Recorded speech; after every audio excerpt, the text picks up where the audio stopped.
Pour moi, on fait des cours avec son cœur et ce qu'on est. Vous voyez, j'ai un peu mélangé un peu tout. Je trouve que la classe inversée est un concept qui est évolutif, qui se nourrit des expériences des uns et des autres. Ma classe inversée aujourd'hui n'est plus du tout la même que celle avec laquelle j'ai commencé il y a 2 ans. Elle s'est nourrie des expériences des uns et des autres, des idées des uns et des autres, que ce soit la team phys, des collègues de physique, d'éducation musicale, des gens avec qui j'ai discuté, avec lesquels je me suis un petit peu approprié un petit peu ce qu'ils faisaient, je l'ai adapté en anglais.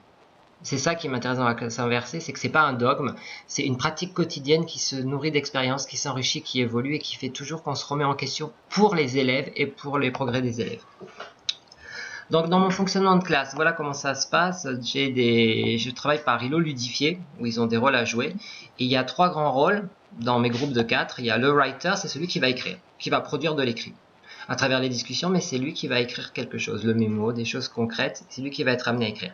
Il me fait un premier brouillon que je corrige avec ma grille, et son travail après sera de pouvoir mettre cet écrit-là qu'il va corriger sur une plateforme commune, qui est la trace écrite, qui va être consultable de tout le monde, donc j'utilise Padlet, qui est l'une des choses les plus intéressantes à mon goût et les plus jolies, les plus ludiques et surtout les plus accessibles pour les élèves, où chaque writer va mettre à chaque fois le paragraphe qu'il aura fait, ce qui fait qu'au final, la classe pourra consulter les traces écrites de tous les groupes et s'enrichir de ces traces écrites pour avoir du vocabulaire en plus.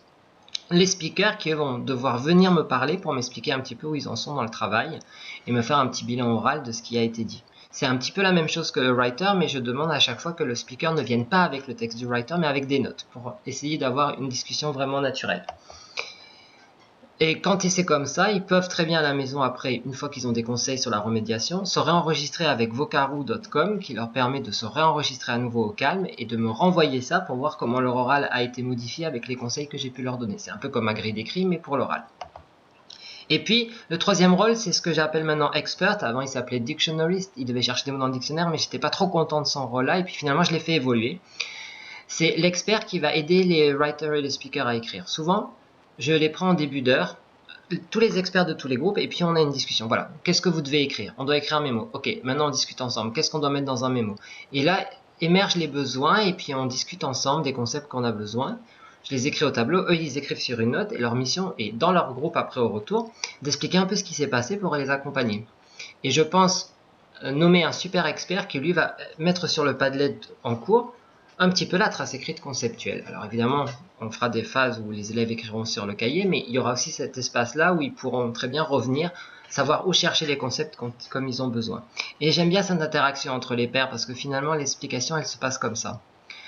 Elle se passe comme ça avec leurs mots à eux, ce qu'ils comprennent et on avance progressivement. Et chacun se met en position de devoir réexpliquer, que je trouve est aussi une compétence qu'on doit travailler, c'est-à-dire être capable d'expliquer aux autres certaines choses. Ma classe s'organise comme ça, donc j'ai mes îlots, j'ai donc mon tableau VPI donc, que je vais utiliser. J'ai des tablettes à disposition aussi, j'ai mes dictionnaires. Alors le numérique est une part de la classe inversée pour moi, mais n'est pas le cœur même. Elle n'est qu'un outil plus-value.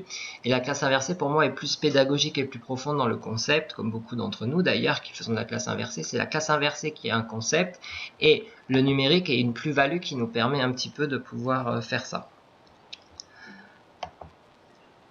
Pour l'évaluation, en fait,